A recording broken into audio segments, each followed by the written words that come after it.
many people dim their light. Many people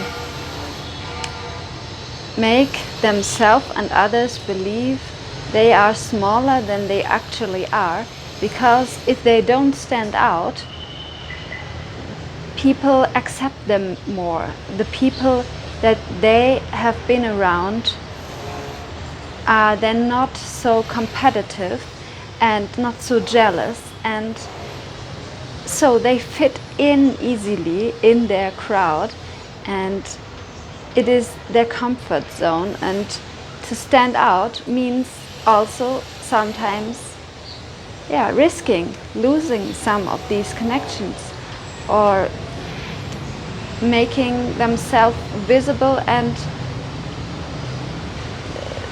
so in a way they become a target for some jealousy or for some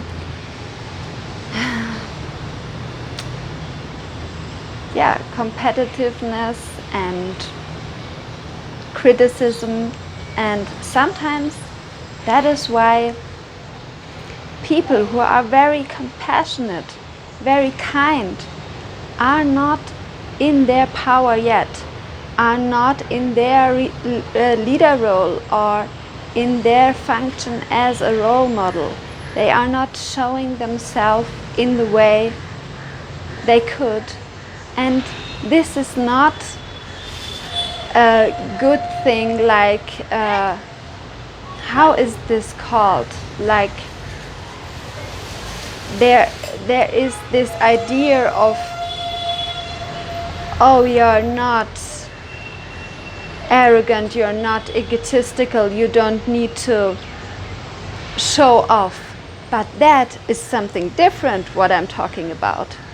They are actually limiting their true size, you know? And that is sad, and it's not necessary, because we need you as a good leader. We need you as a good role model. If you are compassionate, if you are kind, you have maybe not even seen yourself as a role model or as a leader. But we don't want the leaders of the past to continue to be the leaders who have, I'm talking about the ones who have misused their power. And power is not a bad thing in and of itself. Power is what we make out of this power. Power is what we make with this power. And they have acted out of their fear of feeling their powerlessness. They had the fear of feeling this. Most of the people have somewhere in their life, somewhere experienced the feeling of helplessness, of powerlessness. And it was not a pleasant feeling. And so people run away from this feeling and try to dominate other people because they are clinging on to power. They want to dominate because they need the feeling of power, and this is coming from an inner place of lack. This is not coming from abundance of power. This is coming from a lack of power. And because they have this fear of feeling their own feelings, they want to have control over other people. And this is the misuse of power. This is not true power. True power is somebody who feels powerful enough without needing to control anybody. Because if somebody feels powerful and has the knowledge that this person has the power to influence his or her life in the way they want to, without needing to control others, why would they even want to control others? The only reason why people were thirsty for more power was because of this inner lack of power. And because of their fear of feeling their emotions, that is in fact a weakness and not a strength. We have the power, we have the strength to feel all of our emotions, and that makes us whole, that heals something inside of us if we allow us to feel every so-called negative emotion. If we allow us to let it be there if it comes. We don't need to search for it. We don't need to focus on it. But if it shows up in our life, if it comes, then we can allow it to be there, and we are nurturing our emotion by giving it the space to be there, to be fully there, and we are present with it, and by our attention to it and by our acceptance of this emotion, we're healing it. My experience with that process is that it started to dissolve this emotion, because it felt accepted, it felt nurtured. We can see our emotion like our baby. We don't need to identify with this emotion. And like I said, the lack of power and the misuse of power is not power. Power is something pure, something you can also call it divine. We should not shy away from our power. We have so much power, we can use it for something good.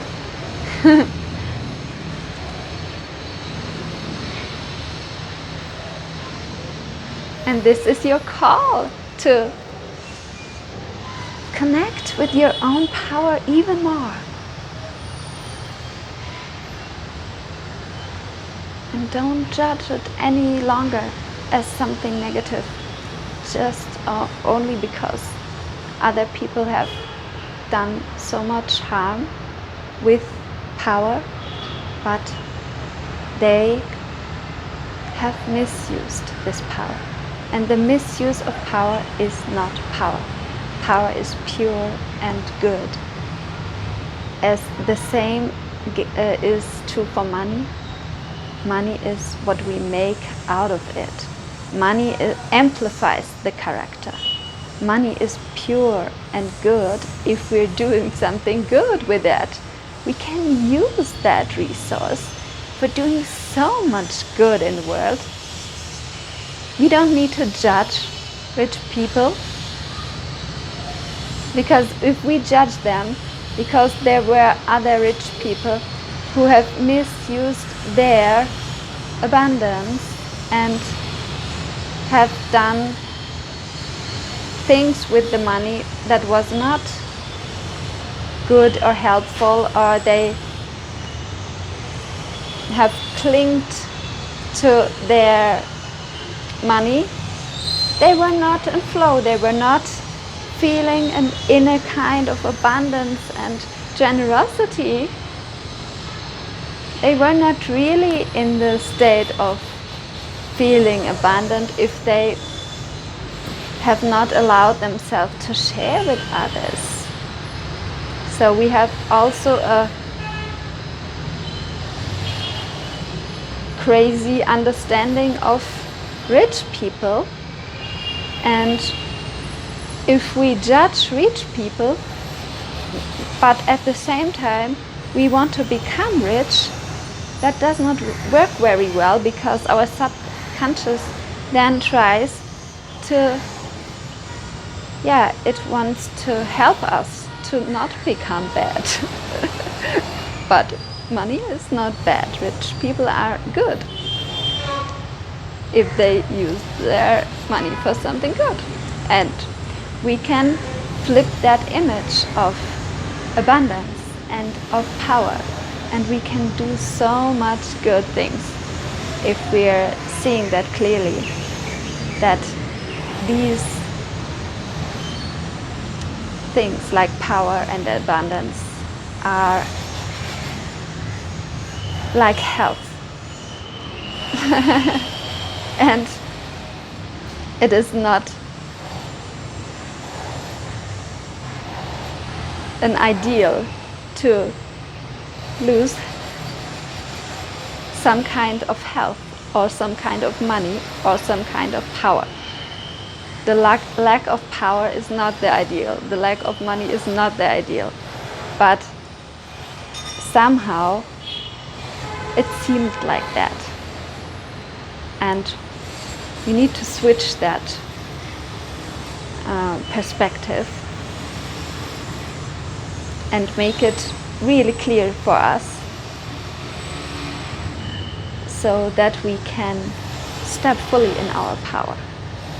And also, what is also necessary is that we take our power back, in the sense that we see that only we decide who we are. Others cannot decide who we are if we don't give our power to them. If we decide that we are the only one who can decide who we truly are, then we realize it lies not in the judgment of others who we are.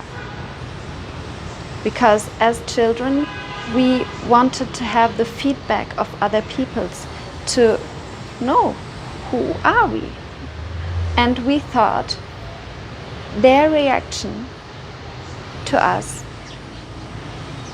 would say something about who we are. But as adults, we can realize that if your neighbors thinks you are this, and if your grandmother think you should be this way, and if your children think you should be this way, and if somebody who is selling something in the shop thinks you are this, that does not mean you truly are what they think about you and what they project onto you. Because in different cultures, they have different ideas how you should be, how you should behave, what is good, what is bad. In one culture, you should be dressed like this, and you should only show your eyes. In one culture, it's really normal to walk around in your bikini and don't wear much clothes. It's natural there. And so many examples can show us that there is not a fixed right way or wrong way. And if you don't give the power to other people to let them decide who you are, and if you're good enough, and if you realize, hey, you are always good enough, and you will always be good enough, because you are a human being, and that means you are wonderful, you are a miracle, you know. I have talked about that in other videos, only because there are so many other miracles living here on this planet, and so many other human beings, does not lower your value. It does not take away from from your magnificence, from your value. People see things and beings as valuable if there are not many. For example, if there were only 3 people and all other beings on this planet were cows and chickens and tigers, maybe you would feel very special and you would feel important, and you would know how valuable you are. But it is not necessary that the other wonderful beings are not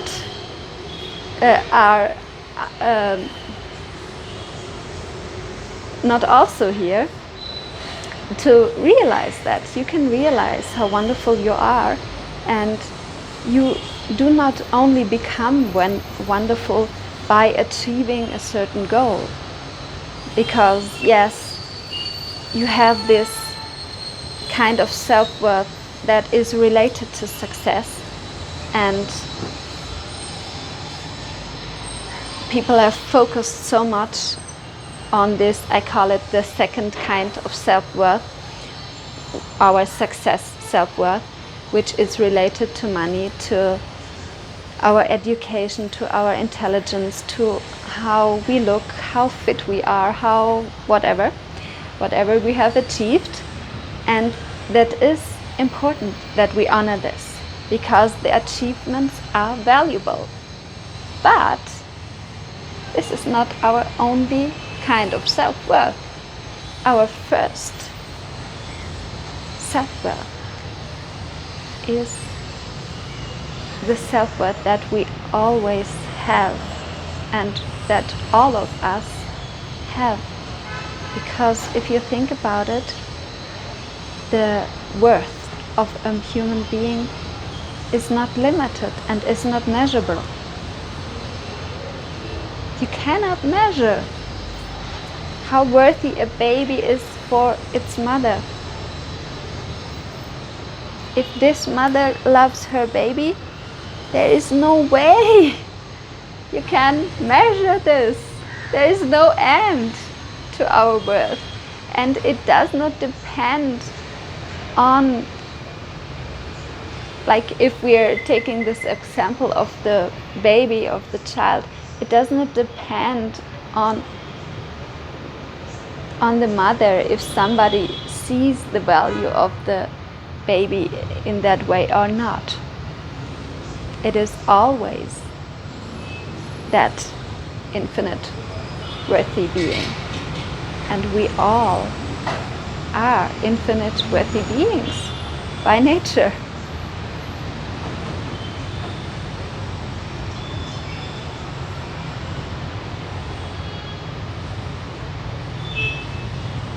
And the other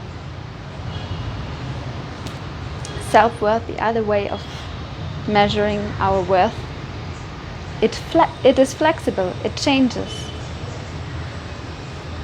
And this kind of self-worth that we have as a human being does not change. We always have it. You can never lose it. Have a nice day.